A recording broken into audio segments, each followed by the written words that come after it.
Bismillahirrahmanirrahim.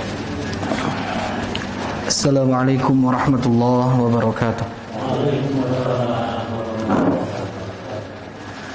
Innal hamdalillah nahmaduhu wa nasta'inuhu wa nastaghfiruh wa na'udzu billahi min shururi anfusina wa min sayyiati a'malina.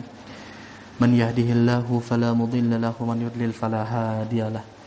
Ashhadu an la ilaha illallah wahdahu la syarika lah. وأشهد أن محمدا عبده ورسوله الذي لا نبي بعده اللهم صل وسلم وبارك على نبينا محمد وعلى آله وصحبه أجمعين فقد قال الله تعالى في القرآن الكريم أعوذ بالله من الشيطان الرجيم ويؤثرون على أنفسهم ولو كان بهم خصاصة ومن يوق شح نفسه فأولئك هم المفلحون الآية أما بعد para jamaah yang sama-sama mengharap ridha Allah Subhanahu wa taala, bersyukur kita kepada Allah Subhanahu wa taala dengan segala apa yang telah Allah berikan kepada kita, kesehatan kita, ketenangan hati kita, lapangnya rizki yang Allah berikan kepada kita, seluruhnya Allah berikan itu tanpa kita minta satu persatu. Betapa sulitnya apabila segala kebutuhan hidup kita harus kita pintakan dengan rinci satu-satu. Kebayang kunyuhun kena wae ge waktosna tos heet. Ya Allah, abdi hoyong ngiceup. Nembe dipasihan ku Allah ngiceup. Ya Allah, abdi hoyong bernafas. Sakali napas deui ya Allah. Capeknya panjang. Kalau kita selalu senantiasa harus diwajibkan untuk meminta satu demi satu. Tapi Allah mengetahui apa yang menjadi kebutuhan kita sehingga Allah berikan yang terbaik untuk kita. Para jamaah sekalian, pada pengajian malam kali ini insyaallah kita akan bahas mengenai permasalahan dan persoalan-persoalan mengenai azan dan juga iqamah yang belum terbahas di pertemuan yang sebelumnya. Setelah itu nanti kita akan masuk kepada salah satu bab yang baru mengenai salat. Kan azan itu merupakan panggilan untuk melaksanakan salat. Iqamah itu salah satu tanda waktu di mana salat akan didirikan. Dan nanti kita akan masuk kepada apa itu sholat dan juga tata caranya, syarat-syaratnya, rukun-rukunnya. Nanti kita akan bahas satu persatu. Mudah-mudahan Allah berikan kesempatan dan usia kepada kita. Amin ya Allah. Sebelum kita bahas masuk kepada topik pembahasan kita pada malam kali ini, ada salah satu kisah yang menarik dari salafus salih. Ini kejadian orang-orang soleh zaman terdahulu. Diceritakan ada seorang lelaki yang bernama Abdullah. Abdullah ini adalah seorang yang hendak pergi menunaikan rukun Islamnya yang terakhir, yaitu berhaji. Dia tinggal di Baghdad. Kalau zaman sekarang itu disebut dengan negara Irak dan Iran, di sekitar situ. Dan ketika hendak melakukan safar untuk melaksanakan haji, tentunya kalau zaman dulu Pak, yang mau namanya haji itu pasti akan berkumpul, mengumpulkan teman-teman, kerabat, sahabat, seluruhnya orang-orang yang dikenal untuk berpamitan. Saking apa? Saking beratnya perjalanan yang akan ditempuh oleh seseorang ketika hendak melakukan haji. Haji teh bukan 1 minggu, 2 minggu, berbulan-bulan untuk di perjalanannya saja. Tidak tahu apakah mungkin dia akan pulang dengan selamat ataukah tidak. Maka dari itu sebelum seseorang pergi berhaji teh, wah, pokoknya nama sungkem segala macam. Nah, ketika seorang muslim ini, Abdullah ini bertemu dengan pamannya di Baghdad. Ketika berpamitan, kata pamannya nitip wasiat. Ya Abdullah, wahai Abdullah, idza ji'ta fil Madinah, ketika engkau datang memasuki kota Madinah, carilah oleh engkau orang-orang yang asyaddul masakin, yang paling miskin di antara penduduk Madinah. Saya titipkan kepada engkau 10.000 dirham, sehingga engkau sedekahkan kepada orang yang paling miskin yang berada di kota Madinah. Itu wasiat dari pamannya. Pendek cerita, Abdullah ini pergi melakukan safar. Dan alhamdulillah Allah berikan selamat sampai masuk ke kota Madinah. Ketika telah masuk kota Madinah, jamaah sekalian, Abdullah ini ingat sama pesan dan wasiat pamannya. Dicarinya orang yang paling miskin. Ketika ketemu sekelompok orang yang dirasa dia adalah penduduk asli Madinah ditanya, punten Pak, kalau bahasa kita mah, pamidi dia jalmi anu paling kasusahan, paling mana bumina? Oh, ada di sebelah sana. Kata kerumunan orang teh. Si anu. Akhirnya dia berjalan menelusuri perkampungan yang di Madinah. Ketemu rumahnya jelek. Iya benar. Ketika diketuk rumahnya, keluarlah seorang wanita tua membukakan pintu. Siapa engkau? Aku adalah seorang yang datang dari Baghdad. Aku mau tanya, apakah engkau termasuk orang yang miskin di kampung halamanmu ini? Tidak. Aku bukanlah seorang yang miskin. Apa maksudmu untuk menanyakan itu? Aku akan memberikan sedekah kepada orang miskin yang berada di sini. Allah berikan kekuatan sehingga aku mampu untuk menghidupi diriku. Carilah orang lain. Rumah pertama, Pak. Cari lagi.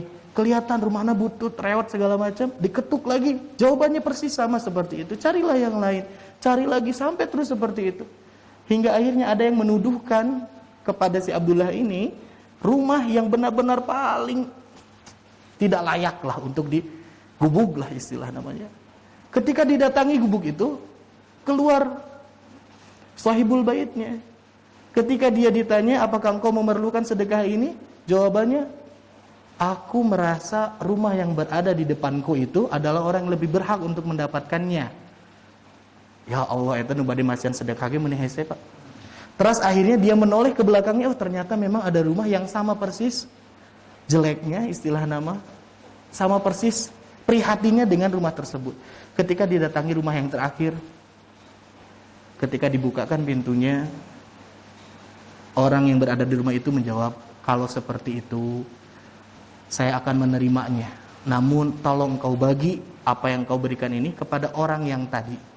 Jadi kersa ditampi, asalkan dibagi dua, pasikeun oge kanu sanes gitu. Baru dia mau menerimanya.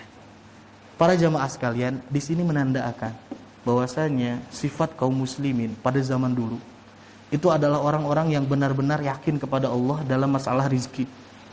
Walaupun mungkin dilihat sama orang kita tuh tidak mampu segala macam, tapi tidak mau menampakkan diri sebagai orang yang tidak mampu.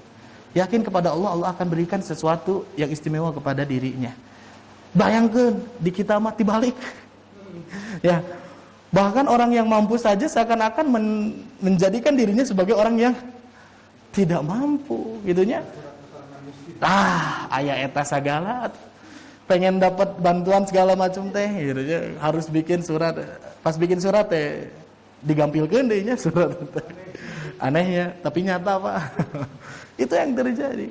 Karena apa? Di dalam surat Al-Hasyr, Allah Subhanahu wa taala merinci bagaimana sifat dan karakter kaum Ansor, orang-orang yang asli penduduk Madinah ketika menyambut kaum muhajirin yang datang dari Mekah bersama Rasulullah SAW, diabadikan dalam surat Al-Hasyr, salah satunya di ayat 89. Di situ ada ungkapan wa yu'thiruna ala anfusihim. Mereka itu adalah orang-orang yang ithar. Ithar itu apa? Mendahulukan orang lain ala anfusihim daripada diri mereka sendiri. Walau kana bihim khososoh. Padahal diri orang mereka itu, orang-orang Ansor itu sama-sama butuh sama apa yang diberikannya. Lamun disebut butuh tebutuh mah jangan kayak butuh. Tapi lebih mementingkan orang lain dibandingkan dirinya. Dan Allah Subhanahu wa taala menutup akhir ayat itu, wa may yuqashuha nafsi. Siapa orang yang terjaga dirinya dari kekikiran, dari kebakilan, dari sesuatu yang pelit, ulaika humul muflihun. Mereka itu adalah orang-orang yang beruntung. Ini mah ngobrol pribadi we-nya. Saya sebelum di sini pernah ngisi pengajian. Ketika beres pengajian teh kan osok dapat besek, Pak. Berkat lah ya, hidangan gitu ya. Tahu nih ayat ini. Teori mah tahu. Ketika pulang menuju rumah ke kontrakan, di jalan teh atau daerah Cimahi ya, Bandung sama lah. Banyak kan ya gepeng teh. Ya. Gepeng teh banyak. Gepeng teh naon sih, Pak? Gelandangan dan pemulung lah gitu ya. Nah, yang minta-minta segala macam banyak kan. Bahkan sekarang mah banyak badut-badut yang berkeliaran sekarang di kita ya. Nah, itu kan pada diem nunggu kayak ngasih segala macam. Saya di jalan teh ketemu sama orang yang seperti itu. Aduh karunya, tapi terus kalangkung gitu ya. Alah kumaha, rarasaeun teh saya juga butuh gitu ya. Pengen makan juga di rumah segala macam. Tapi ketika udah dilewati rasa kaduhung gitu. Padahal mah pasti kena di rumah mah ada ayah sangu-sangu mah kan gitu. Tidinya teh menyesal, Pak. Allah beri kesempatan yang kedua. Pengawasan. Alhamdulillah dari tempat pengajiannya teh biasa nama satunya berkatnya ima dua, Pak. Jadi ada dua. Mungkin karena Ustadz biasanya di langkungan ya, ditambahkan bonus.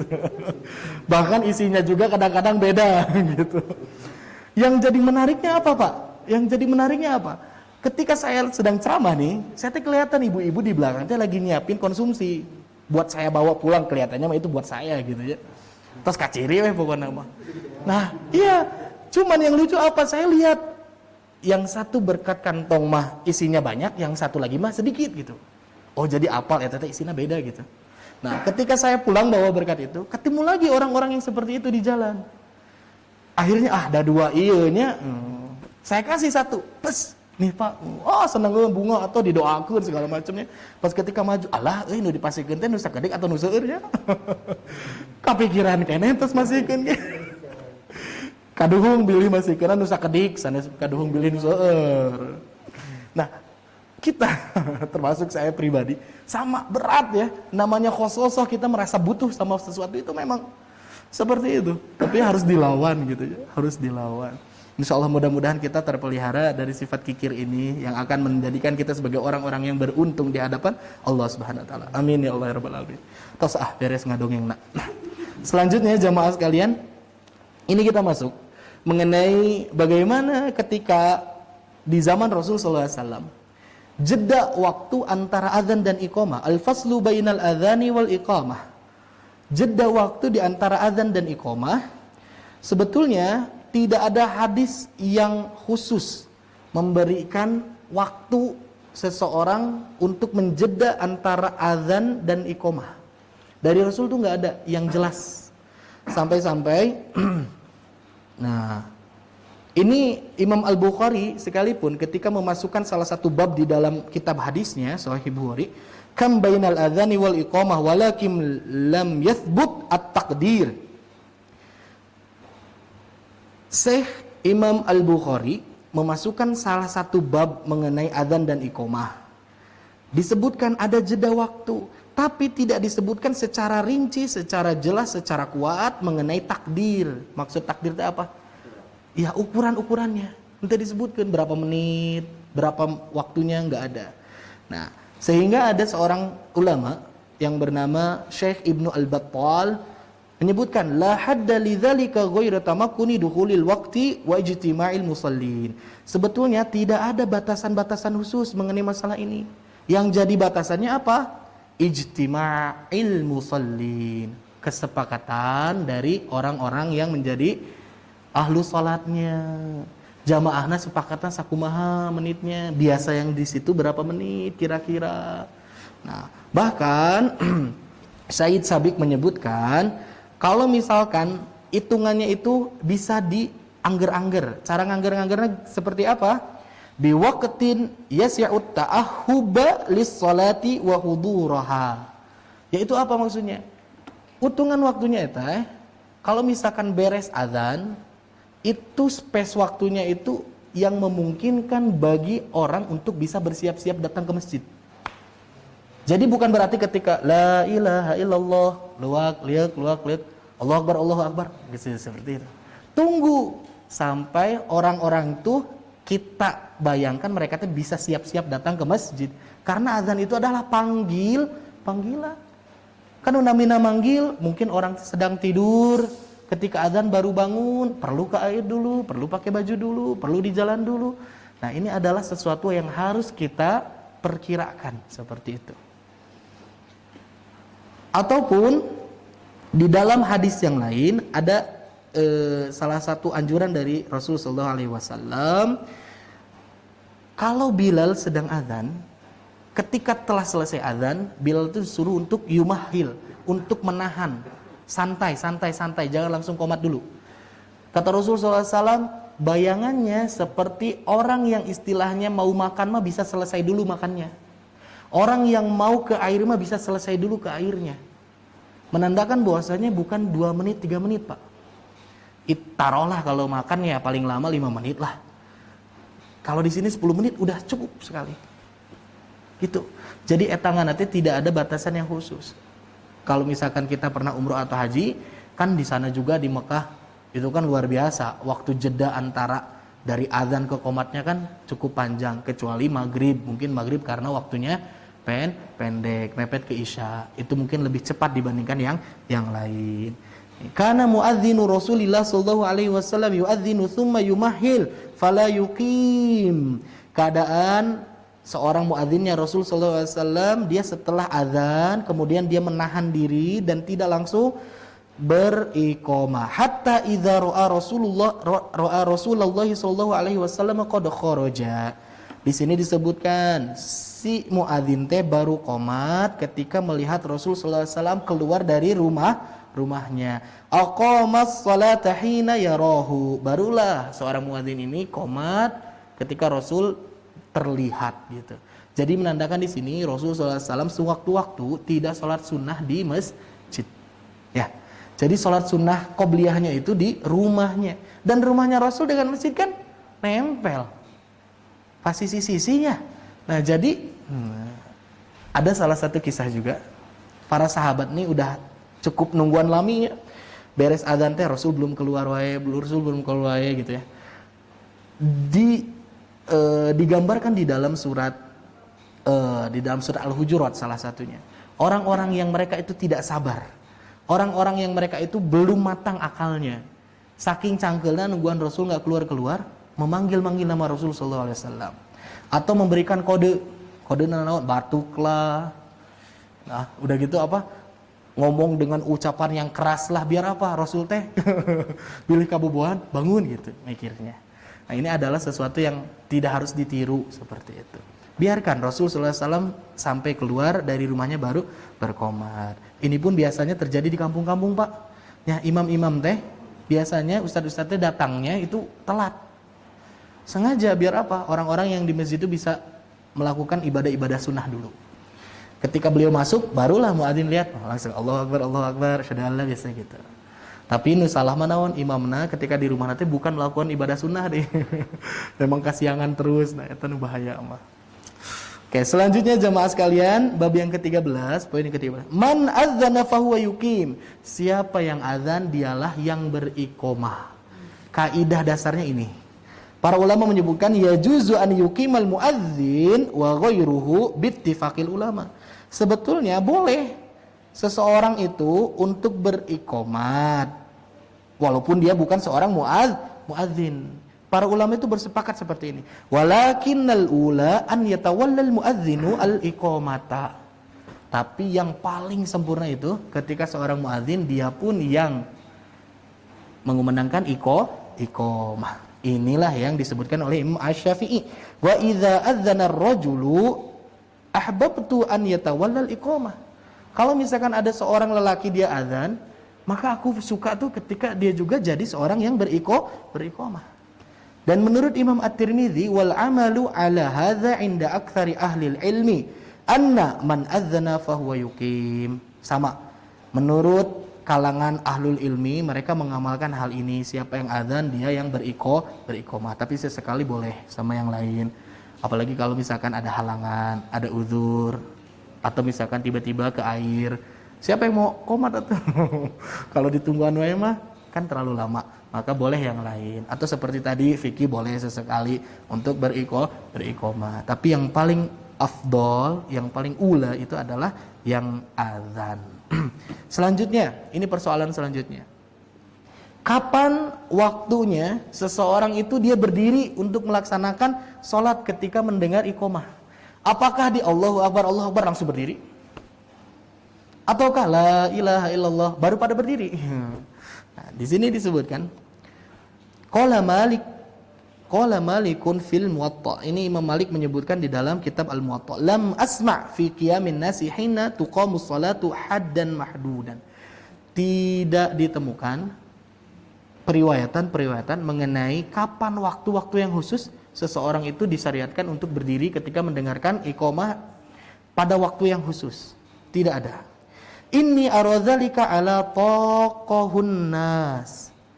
Aku memandang perkara ini, berdirinya seseorang itu berdasarkan kekuatannya masing-masing, Pak.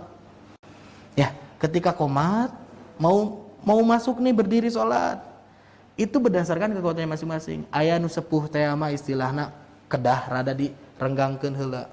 Sakedik-sakedik berdiri teh. Ada yang kuat mah langsung weh. Jadi tidak diberikan batasan khusus. Fa inna minhumuz tsaqila wal khafif, karena di antara jamaah itu mereka ada yang berat untuk bangun teh, ada juga yang lagi hareeng nuju tefit kan gitu. Beda-beda. Jadi tidak menjadi masalah. Tapi biasanya yang dilakukan oleh sahabat Anas radhiyallahu anhu kana yaqumu idza qala al muadzin qad qamatis shalah. Nah, ini yang biasa dilakukan sahabat Anas radhiyallahu beliau itu baru berdiri ketika mendengar seruan qad qamatis shalah. Nah, salah satunya saya juga kadang-kadang seperti itu. Tunggu dulu. Qad qamatis shalatu qad baru berdiri gitu. Tapi kalau di awal boleh, nggak jadi masalah. Jadi tidak ada batasan-batasan khususnya. Ya. Selanjutnya, nah ini yang ditanyakan kemarin oleh Pak Ferry. Mengenai apa? Dukhulul masjidi ba'da sholati fihi. Itu yang pertama. Atau al-adhan wal iqamatu lil faitah. Nah, bagaimana persoalan yang terjadi apabila misalkan kita masuk ke masjid, tapi pas ketika masuk ke masjid ba'da sholah, sholatnya udah selesai, masuknya setelah sholat selesai, otomatis azan sudah dikumandangkan, iqamah sudah didirikan, betulnya ketika masuk apakah kita wajib untuk azan dan iqamah lagi? Nah, itu pertanyaannya.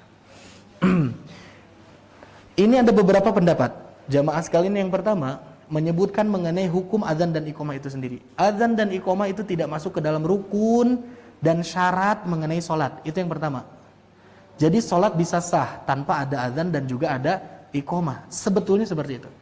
Yang berbeda itu para ulama menyebutkan hukum antara azan dan iqamah itu antara fardu kifayah dan sunnah muakkadah. Yang disebut fardu kifayah kalau misalkan sudah dilakukan oleh orang lain berarti sudah gugur. Otomatis, contoh misalkan kita masuk azan sama iqamahnya juga sudah, berarti kita tidak tertuntut lagi untuk melakukan hal itu. Maka kita langsung sholat bisa. Itu yang disebutkan fardu kifayah. Tapi di sini pun disebutkan sunnah. Bagi orang yang ingin azan dan juga qomat lagi tidak dilarang. Jadi boleh-boleh aja. Cuman yang berbeda apa Pak? Kaifiatna. Yang namanya azan pertama itu Allahu Akbar, kenceng. Tapi pas ketika yang kedua datang mah tuh jangan kenceng-kenceng, nanti orang teh bingung. Cukup ya Allahu Akbar. Nah, didengar oleh orang-orang yang akan melaksanakan sholat kloter kedua ataupun ketiga. Ataupun ketika qomatnya pun sama. Tidak terlalu kencang. Allahu Akbar. Cukup kedengaran aja. Contoh kita mah paling sering jamaahan di sini ya, setelah sholat maghrib contohnya ada tamu yang ikut sholat di sini. Udah gitu menjamak sholatnya. Ya, ketika jamak kan otomatis biasanya di luar tuh. Nah, ketika di luar kita sering dengar ada yang qomat lagi, tapi qomatnya pelan-pelan. Itu adalah sunnah. Nah, jadi seperti itu. Ada juga yang berpendapat bahwasanya ini pendapat Urwah, Imam Hasan dan juga Imam An-Nakhai menyebutkan bahwasanya tidak perlu lagi iqamat dan juga tidak perlu lagi azan. Tapi menurut Imam Hasan Al-Basri lebih diafdolkan untuk qomat lagi. Jadi nggak apa-apa kalau azan nggak usah, tapi qomat sok nggak apa-apa pelan-pelan aja. Kalau sendirian juga boleh. Apalagi kalau bersama-sama dengan yang lain. Contohnya kita jamaah dengan anak kita, sok dek qomat gitu. Atau kita yang qomat, anak kita yang imam boleh. Jadi itu adalah salah satu tata cara kita untuk melakukan azan dan iqamah setelah selesai sholat ataupun ketika berada sendirian, tidak sholat berjamaah di masjid. Jadi kalau sendirian enggak juga enggak apa-apa. Tapi kalau mau qomatnya aja boleh pelan-pelan. Iya. Qomatnya aja boleh. Walaupun sendirian. Tapi berbeda kalau di masjid, Ariski contohnya. Samsung nggak ada misalkan ya, lagi di rumah, hujan, dogdak segala macam, nggak ada yang masjid ya gitu. Otomatis jangan qomat nunggu langsung salat. Tapi harus adzan dulu yang kencang tetap, qomat juga tetap. Imam juga tetap dengan niatan menjadi sholat juga tetap dengan niatan menjadi imam. Niatnya menjadi imam kalau di masjid. Karena takut nanti tiba-tiba mungkin ada yang ikut makmuman sama kita, atau mungkin yang menjadi makmumnya adalah jin dan para malaikat. Itu para ulama menyebutkan seperti itu. Di sini ada yang mau ditanyakan dulu jemaah? Insyaallah ya. Pahamlah insyaallah. Selanjutnya ini adzanun nisa'i wa iqamatuhunna. Adannya perempuan dan juga komat-komatnya perempuan. Qala Ibnu Umar radhiyallahu anhuma radhiyallahu an. Putranya Umar bin Khattab bernama Abdullah bin Umar menyebutkan bahwasanya laisa 'alan nisa'i adzanun wala iqamah. Tidak ada hak bagi perempuan itu untuk azan dan iqamah. Jadi perempuan itu tidak disyariatkan untuk azan dan iqamah walaupun mereka berada di kawasan perempuan seluruhnya. Yang menjadi perbedaan pendapat itu apa? Azannya tetap tidak ada, tapi qomatnya bisa jadi ada. Kalau memang yang menjadi imamnya itu perempuan lagi, maka di antara mereka yang perempuan ada yang qomat dulu. Tapi ada yang menyebutkan nggak usah qomat, udah langsung aja sholat, karena sudah terwakili oleh azan dan qomat yang ada di tempat yang dekat dari situ. Contohnya di pesantren. Pesantren itu ada ikhwan, ada akhwat, ada banat, ada banin. Nah, kan ponpesnya satu, tapi masjidnya dua, khusus laki-laki, khusus perempuan kan gitu. Nah, yang perempuan khusus biasanya itu tidak, memang bukan biasanya, mereka tidak azan lagi. Tapi qomat kadang-kadang ada yang qomat kalau imamnya perempuan. Tapi kalau imamnya laki-laki, qomatnya sama dia, imamnya sama dia. Contoh, saya ngimamin di masjidnya perempuan, saya yang qomatnya, tidak perempuan. Dan setelah itu saya yang menjadi imamnya.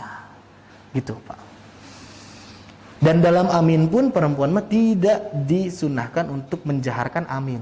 Ya, aminnya tidak usah ikut seperti laki-laki amin, tidak. Cukup pelan-pelan, disirkan saja, yang penting terdengar oleh dirinya sendiri, cukup seperti itu. Itu untuk perempuan. Selanjutnya mengenai al-faslu bainal iqamati was shalah. Tadi makan jeda waktu antara azan ke iqamat. Tidak ada batasannya. Jadi perkirakan sajalah. Nah, sekarang bagaimana batasan waktu jeda antara iqamat dan sholat? Pada dasarnya umumnya itu tidak ada jeda antara iqamat dan sholat. Ketika qomat dibacakan, imam udah maju kan? Nah, setelah itu langsung sholat. Tapi beberapa kesempatan Rasul SAW pernah seperti apa? Ketika muadzin sudah qomat, Rasul SAW masih berada di pojok, ngobrol dengan salah satu tamu yang datang. Ngobrol nggak sebentar, sampai-sampai di antara jamaah yang lain teh, ayo ngantuk gitu. Ada yang mengantuk. Setelah itu barulah Rasul SAW berdiri dan maju ke depan menjadi imam tanpa mengulangi qomatnya. Jadi qomat itu cukup satu kali saja, walaupun memang ada jeda. Nah, ini adalah kejadian yang khusus. Pada dasarnya kalau misalkan udah qomat, itu syariatnya langsung melaksanakan sholat. Tapi kalau ada sesuatu yang menghalanginya, tidak apa-apa. Contoh, tiba-tiba ketika mau udah qomat, misalkan saya mau maju, Pak Ferry ngasih tahu, itu kunci motor segala macam di luar. Ada urusan yang mendadak, yang darurat segala macam, itu boleh kita jeda. Itu boleh terjeda dulu. Jadi nggak apa-apa. Beresin, langsung maju lagi tanpa iqamat yang kedua kali. Seperti itu.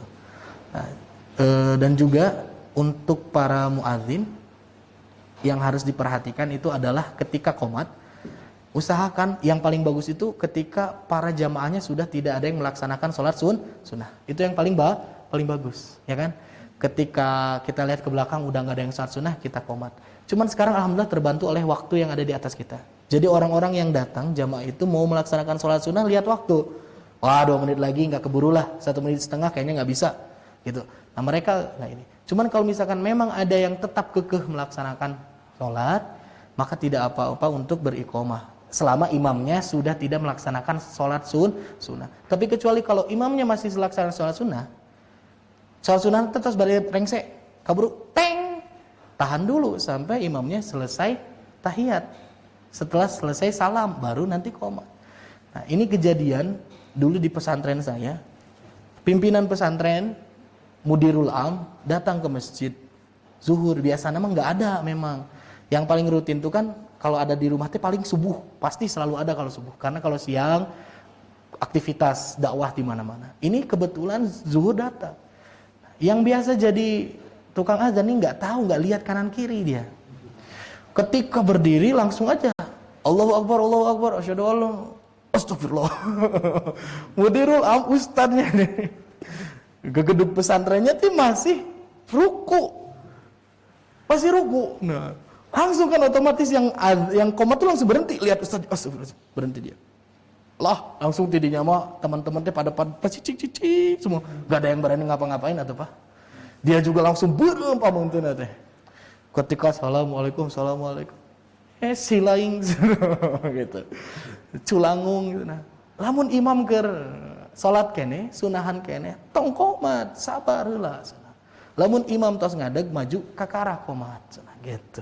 Masian pembelajaran di situ. Nah, jadi kalau misalkan kita sudah terbantu dengan ini, alhamdulillah. Jadi kapanpun waktunya udah aja qomat. Tapi kalau misalkan dirasa imamnya belum selesai, tahan dulu sebentar, tidak apa-apa. Tapi insya Allah saya juga pertimbangkannya. Kadi teka buru, udahlah nggak usah sholat sunnah, biar yang lain bisa sholat dengan tenang. Itu mengenai al-faslu bainal iqamah was shalah. Selanjutnya adzanun ghairil muadzinir ratib. Adanya seseorang yang bukan sebagai muadzin tetap. Contoh di sini udah ada muadzin tetap nih. Arizki Asamsu. Taruhlah itu. Nah, gimana hukumnya kalau ada orang asing atau orang lain yang dia itu adzan di tempat yang sudah ditetapkan muadzinnya? Para ulama menyebutkan la yajuzu an yu'adzana ghairal muadzini ar-ratibi illa biidnih. Sebetulnya itu enggak diperbolehkan orang lain untuk azan di tempat yang sudah ditentukan muadzin tetapnya illa biidnih, melainkan sudah dikasih izin sama dia. Sama seperti ngimaman. Ngimaman itu kata Rasulullah sallallahu alaihi wasallam la ya ummar rajula. Jangan sekali-kali seseorang itu menjadi imam apabila di tempat itu ala sultanihi sudah ada imamnya. Jangan langsung ceceng-cengan, maksudnya gitu, Pak. Misalkan di sini Arizki yang biasa azan.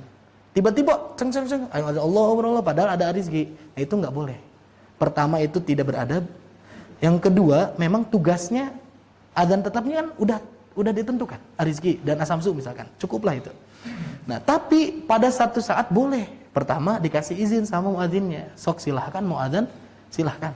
Atau misalkan saya lihat ada yang memiliki kemampuan untuk menjadi imam. Misalkan ada ustadz yang lain segala macam, silakan gitu. Itu pertama. Izinnya. Yang kedua, au an yatakhallafa fayu'adzinu ghairuhu yakhafuhu fawatu waqti ta'dzini. Maksudnya apa? Yang kedua, boleh orang asing itu berazan kalau yang muadzin tetapnya dia tidak hadir di waktu azan itu sudah masuk waktunya. Bisa jadi mungkin karena telat, lagi bersiap-siap keneh. Bisa jadi karena masih di air, atau bisa jadi memang berhalangan. Jadi boleh tanpa ada izin boleh. Nah, cuma pertanyaan kalau masih telatnya 1 menit, 2 menit, 3 menit mah tidak apa-apa, tunggu saja. Tapi kalau misalkan udah cukup lama, yang lain sudah mulai mau selesai adzannya di lingkungan kita, itu tidak apa-apa, orang udah azan. Cuman sayangnya di sini kuncinya nggak ada. Mungkin nanti akan dirubah gitu ya. Stop kontak tetap di luar, biar untuk cetrek-cetrek segala macam ya. Iya, mohon. Nah, itu lebih bagus. Iya, itu mengenai azan orang. Very itu secara tidak langsung teteh.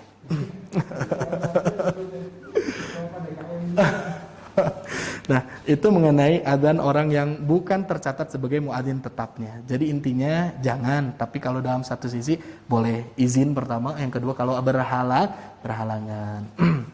Seperti itu. Jamaah sekalian, selanjutnya ini mengenai masalah-masalah seperti hati-hati dalam melantunkan azan. Hati-hati dalam melantunkan azan, khususnya dalam kata-kata yang dia itu pendek bisa jadi panjang. Nah, itu hati-hati. Atau yang harusnya ditekan malah dilepaskan kayak gitu. Contoh asyhadu alla ilaha illallah, kita harus tekan sedikit ya, tasydid. Ini ilallah. Nah, itu tidak boleh karena itu merusak makna.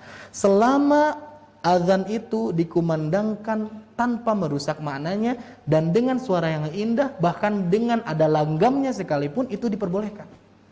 Nggak apa-apa. Yang penting ketukan syiddahnya kena di situ. Panjangnya yang harus dipanjangkan benar-benar itu benar dipanjangkan. Nah, contohnya hayya 'alas shalah itu salah. Iyanya tidak terpaut panjang. Hayya 'alas, nah, seperti asam sudah dari segitu udah betul. Jadi dianya itu tidak dipanjangkan. Ataupun yang paling parah itu ketika apa? Ketika takbir pertama. Allah. Nah, hanya dipanjangkan di awal, itu tidak boleh. Karena dalam kaidah bahasa Arab, ya Kang ya, kalau ada kalimat a di depan dipanjangkan, itu menjadi kalimat tanya. Yang awalnya Allahu Akbar, Allah Maha Besar, tapi diganti Allahu Akbar. Jadi kalimat tanya, apakah Allah itu Maha Besar? Nah, jadi yang harus diperhatikan itu aja sih. Lagam itu bagus, silahkan. Sebagus apapun lagamnya silahkan. Yang penting ketukan di situnya. Nah, itu yang harus diperhatikan agar tidak berubah makna dan arti dari lafaz itu. Intinya itu. Hayya 'alal falah, falana dipanjangkeun pisan mangga eta mah bade samenit oge dipanjangkeun. Dan memang itu letaknya untuk dipanjangkan.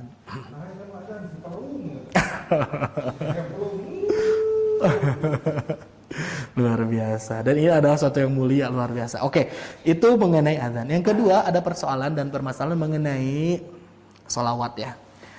Kita sudah bahas di pertemuan sebelumnya bahwasanya sholawat ini disunahkan ketika setelah selesai mendengar azan, berbarengan dengan doa-doa yang harus kita baca. Allahumma rabb hadhihi da'wati tamah. Sholawat juga disunahkan. Cuman yang menjadi perbedaannya itu adalah apakah boleh sholawat itu dibacakan dengan dinyanyikan atau dilagukan, disyairkan dengan suara yang keras, memakai mikrofon segala macam, ataukah cukup membaca sholawat dalam hati ataupun dengan sir saja? Nah, ini yang menjadikan perbedaan di antara para ulama. Nah, salah satu yang saya baca, saya tidak bisa membenarkan dan menyalahkan, cuman saya memang berpendapat lebih memilih kepada yang sir, saya pribadi. Tapi saya tidak mensalahkan dan juga menjadikan sesuatu hal yang terlarang bagi mereka yang istilah di kita mah pupujian lah, ya. Pupujian. Nah, karena apa? Karena ini ada sejarah yang mencatat. Pada dasarnya awalnya itu memang tidak ada sholawat yang dikencangkan oleh muadzin ketika setelah selesai baca kumandangkan azan. Jadi ketika di menara contohnya, ketika la ilaha illallah Allahumma sholli, tidak seperti itu. Tidak ada dari dulu. Cuman terjadi ketika zaman Salahuddin Al-Ayyubi.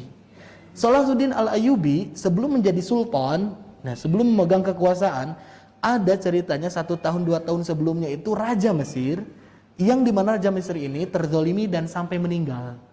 Orang solih meninggal. Seluruh seantero dunia mendengar kabar itu dan merasa kehilangan atas meninggalnya seorang imam ini. Sampai-sampai kalau setelah selesai sholat berkumpul orang tuh suka mensyairkan, menyair-nyairkan, membacakan syair, mendendangkan mengenai bagaimana kesolihan orang yang meninggal ini, imam yang menjadi Raja Mesir ini. Biasanya dilakukan setelah azan sambil menunggu orang-orang melaksanakan sholat, sambil menunggu orang-orang datang ke masjid. Jadi dibacakan itu, wahai imam yang suci, wahai yang terdolimi, segala macam lah. Salahuddin Al-Ayyubi melihat itu sudah menjadi tradisi dan berkembang biak, merebak ke seluruh antara masyarakat. Melihat hal itu, nggak mau ini terus-terusan seperti ini. Ketika memegang tahta kekuasaan, Salahuddin Al-Ayyubi mencoba untuk mengganti syair-syair lagu-lagu itu, pujian-pujian itu dengan apa? Sholawat dan salam kepada Nabi SAW. Terlebih sholawat dan salam itu kan disunahkan. Maka dari itu daripada kanu sanes, ya, eta nu leuwih inti sholawat akhirnya dibacakan. Ada sholawat naria, ya. Ada sholawat apa lagi? Banyak ya. Nah di daerah masih kalau di luar sini juga kita kan sering masih dengar ya seperti itu. Nah, cuman ya itu salah satu sejarah yang mencatat seperti itu terjadinya. Nah, yang menjadi perbedaan itu, ada yang menyebutkan ini kan jelas-jelas sesuatu yang baru atau bahasa kitanya bid'ah. Cuman bid'ah itu ada yang menyebutkan bid'ahnya hasanah, ada yang sayyi'ah, bedanya di situ doang. Ada orang yang menyebutkan bid'ahnya tercela karena apa? Benar-benar tidak dilakukan zaman dulu, zaman Rasul nggak ada. Ini sesuatu hal yang baru-baru mengada-ngada yang jelek. Tapi ini nyebut hasanah karena apa? Ada dasarnya kan sunnah. Salawat dan salam kan sunnah. Maka ketika disyairkan juga tidak apa-apa dong, gitu. Nah, dua-duanya memiliki bacaan yang hebat. Nah, jadi itu yang terjadi di kalangan kita. Intinya kita harus membaca sholawat setelah berkumandang adzan, gitu ya. Nah, kalau saya sir pakainya. Seperti itu jemaah sekalian. Ikut aja lah. Kalau masjid yang baca kenceng ya, kita jangan melarang juga. Tapi kalau di sini ya tong kenceng-kenceng juga, jadi nggak gandengan gitu ya. Telangkum lah itu mah. Barangkali itu mengenai persoalan dan permasalahan-permasalahan dalam kaifiat adzan dan iqamah. Nah, satu lagi catatan, jangan sebut qomat. Qomat ya. Sebetulnya itu bahasanya itu iqamah. Ya. Iqamah. Al-iqamatu pakai ta marbuthah. Al-iqamah. Jadi sebutnya iqamah. Kalau bahasa kita di Indonesia dan Sunda kan sering disingkat-singkat ya, sama ya banyaknya. Nah, biasanya main bola apalagi ya atau manggil Aris gigi ya kan ujungnya mungkul. Suka dipotong-potong. Komat ya. Sebetulnya iqamah. Ya, kita cobalah terapkan sedikit demi sedikit. Saya juga masih sering keceplosan karena kebiasaan teh hanya banyak. Ya, tapi nggak apa-apa insyaallah. Insyaallah kita akan lanjutkan mengenai syarat-syarat syurutus shalah. Syarat-syarat inti sahnya dilakukan ibadah salat. Apa saja kita akan bahas di pertemuan yang akan datang. Barangkali cukup dulu. Sampai sini dulu, insyaallah kita akan lanjutkan lagi. Kita tutup dengan bacaan hamdalah dan doa kifaratul majlis bersama-sama. Alhamdulillahirabbil alamin. Subhanakallahumma bihamdika asyhadu an la ilaha illa anta astaghfiruka wa atubu ilaik. Wassalamualaikum warahmatullahi wabarakatuh.